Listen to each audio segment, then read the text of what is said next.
Shalom sahabat-sahabatku, salam kemenangan buat kita semua.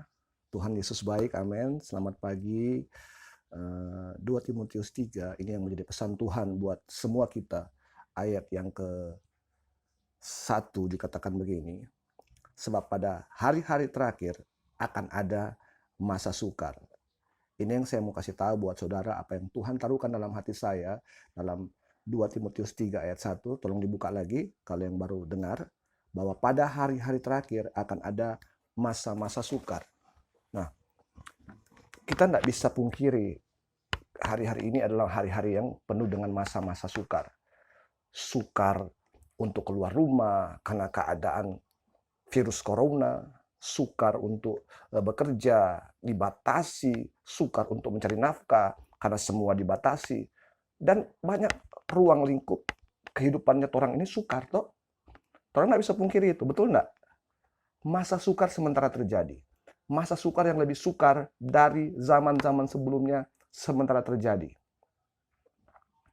Nah, ini penggenapan firman. Ini penggenapan daripada apa yang Alkitab sudah tulis beribu-ribu tahun yang lalu, saudara.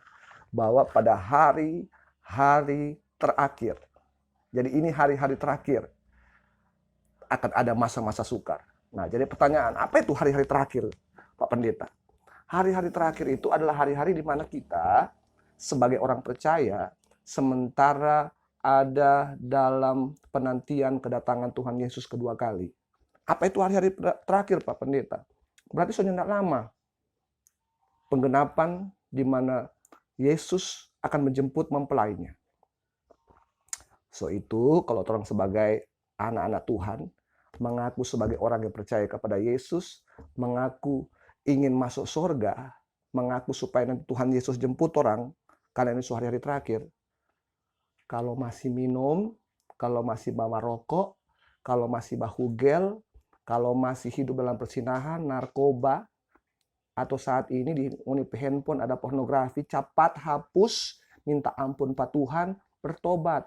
Ini hari terakhir, jangan santai lagi. Benahi ngunipe hidup. Benahi ngunipe hati.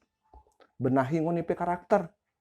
Ini hari-hari terakhir. Soliato, masa-masa sukar terjadi. Sukar di semua lini. Ekonomi, kesehatan, pendidikan. Ini hari-hari terakhir. Dan kerinduan Tuhan, semua orang diselamatkan. Semua orang nanti ada di tempat yang Tuhan siapkan di sana. Nah, kalau ini kesempatan Tuhan beri buat orang lebih banyak di rumah toh, semua di rumah, atau ada keluyuran ini, semua di rumah toh, no ambil tuh kesempatan itu, baku padang mama, papa, tuh orang sebagai anak muda sering bikin sakit hati pak mama, sering bikin sakit hati pak papa, minta ampun, coba aku dapat di rumah kong baku sembunyi di kamar. Jangan. Keluar kamar, minta ampun Pak Mama, Papa. Selama ini lebih banyak di luar, lebih banyak keluyuran. Sekarang minta ampun Pak Mama, Papa. Berdoa bersama-sama. Mungkin juga engkau suami. Engkau sering keluyuran, tidak perhatikan istrimu ya. Sekarang sudah di rumah toh. Mulai kasih sayang Pak Mai tua. Pak istri. Mulai berdoa sama-sama dengan istri. Biasa cuma banyak di luar. Cuma istri itu berdoa di rumah.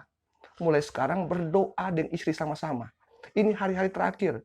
Kita butuh ketekunan untuk mencari Tuhan. Kita butuh kesatuan hati untuk melihat mujizat Allah dinyatakan pada hari-hari terakhir ini. Jadi walaupun cuma di rumah, jangan cuma babadiang, jangan cuma main game, jangan cuma TikTok boleh begitu. Lebih utama berdoa, baca firman sama-sama dan keluarga, minta persekutuan dengan Tuhan lebih lagi. Hanya dekat dengan Allah kan Alkitab bilang tolong tenang. Di hari-hari terakhir tolong butuh apa? Ketenangan. Kan hari-hari ini semakin sukar, yang tolong butuh ketenangan. Hanya apa tuh ketenangan? Hanya Pak Tuhan Yesus. Makanya manfaatkan waktu yang ada untuk kita menyembah Tuhan. Oke? Ingat hari-hari ini hari terakhir. Ini adalah masa-masa sukar.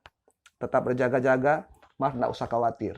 Hidup kita selama kita ada dalam Tuhan, kita aman, disertai, dipimpin, bahkan dijagai oleh Dia. Mungkin cuma itu.